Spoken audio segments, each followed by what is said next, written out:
Hello friends, आज पढ़ेंगे कक्षा 10वीं गणित प्रश्नावली 4.1 क्लास 10th एक्सरसाइज 4.1। अध्याय का नाम है द्विघात समीकरण। इंग्लिश में इसे कहते हैं क्वाड्रेटिक इक्वेशन। प्रश्न क्रमांक 1 का 8वां भाग। क्वेश्चन है, जांच कीजिए कि क्या निम्न द्विघात समीकरण है, ये आपका समीकरण द्विघात समीकरण है या नहीं है। ठीक है, ये हमें बताना है। इससे पहले हम जान लेते हैं द्विघात समीकरण को कैसे पहचानेंगे, क्या है द्विघात समीकरण। तो दोस्तों, एक ऐसा समीकरण जिसका घात 2 हो, बोलने से ही पता चलता है द्विघात समीकरण, यानी कि इस तरह की समीकरण जैसे 5x का वर्ग धन 6x धन 5 बराबर 0। तो यहाँ पर आप देख सकते हो, यहाँ पर ये x का घात कितना है, 2 है।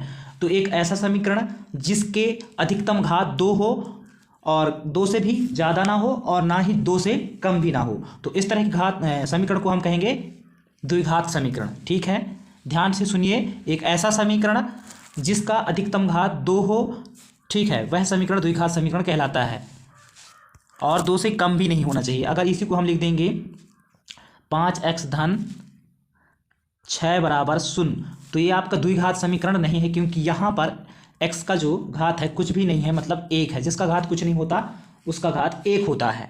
तो ये आपका कहलाएगा रैखिक समीकरण। क्या कहलाएगा? रैखिक समीकरण।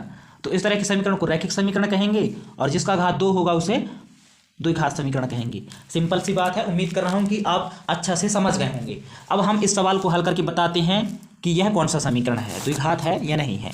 तो यहां पर दिया है,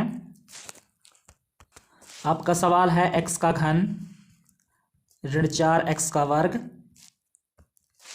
ऋण x धन 1 बराबर कोष्टक के अंदर x ऋण 2 का घन। ये आपका सवाल है।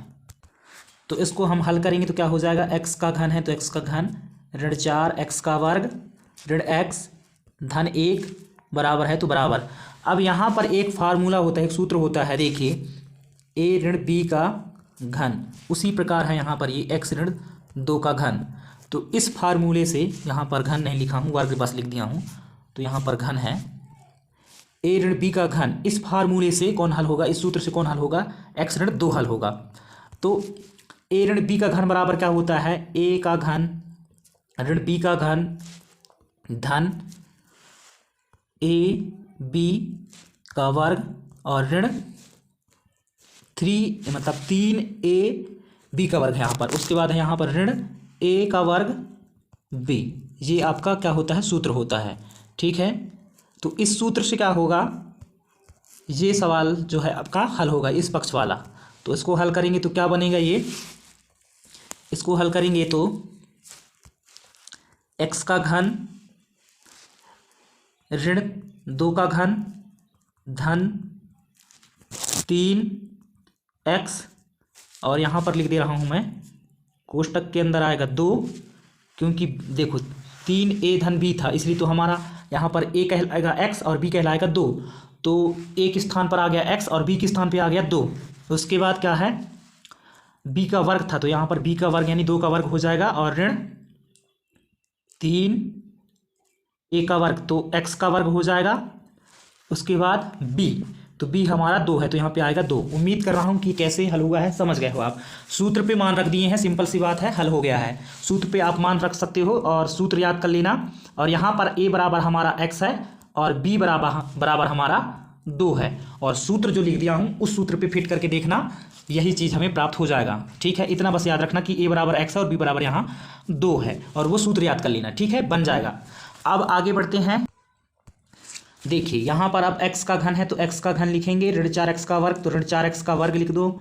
उसके बाद ऋण x है तो ऋण x लिख दीजिए, धन 1 है तो धन 1 लिख दीजिए, फिर बराबर है तो बराबर, x का घन दिया है तो x का घन। उसके बाद देखिए ऋण 2 का घन दिया है, देख सकते हो आप, x के घन के बाद बराबर के साइड x का घन, फिर ऋण 2 का घन दिया है। तो दोस्तों रफकार करके मैं बता देता हूँ 2 का घन बराबर क्या होता है। ठीक है, आप बने रहिए वीडियो के साथ।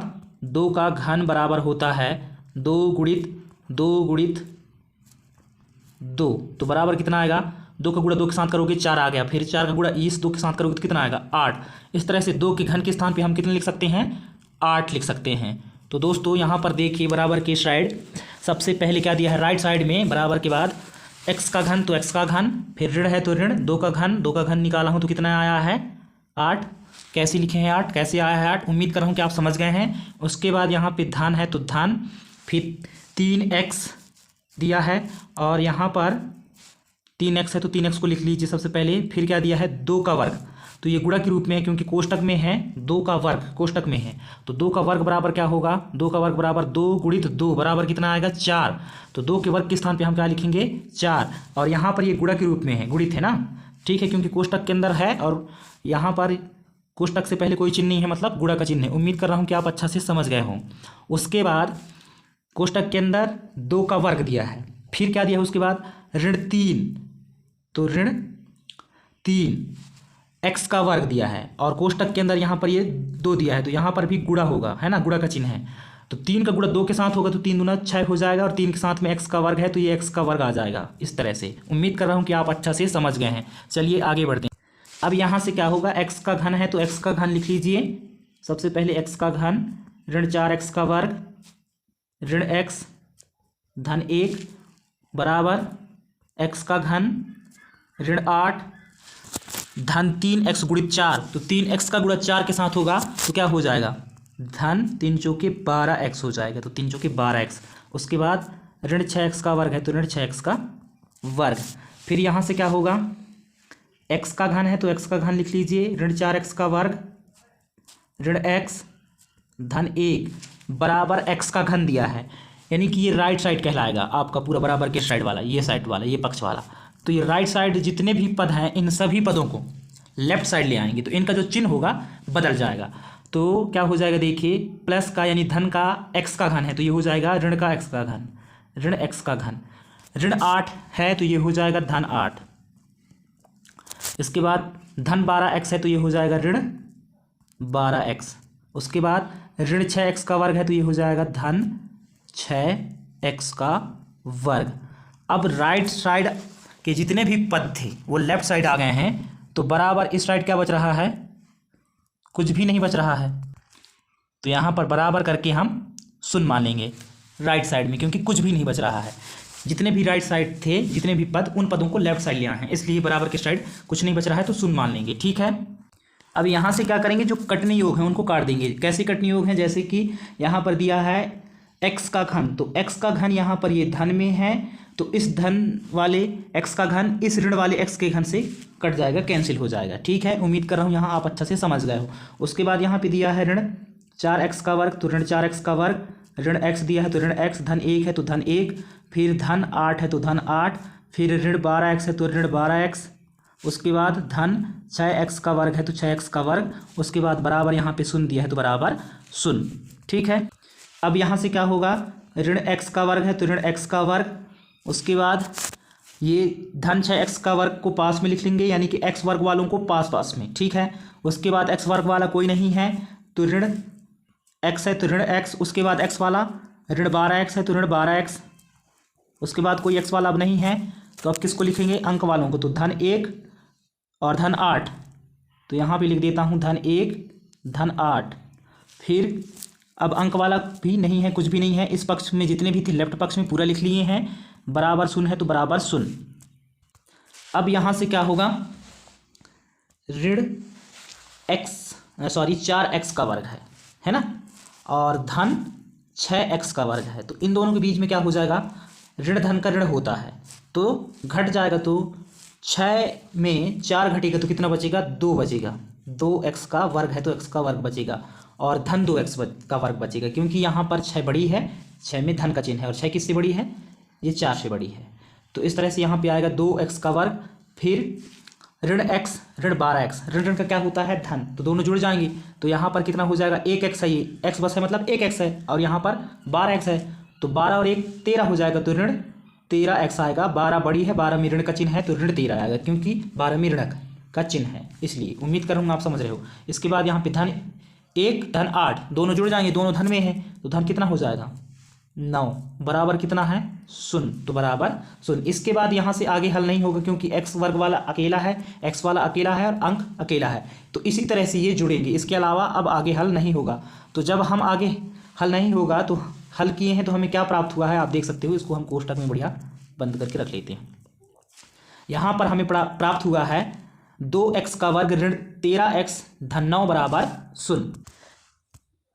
यहां पर आप देख सकते हो ये जो समीकरण है इसका अधिकतम घात कितना है, 2 है, तो यह एक द्विघात समीकरण है। तो यहां पे आप लिखिए अतः यह एक द्विघात समीकरण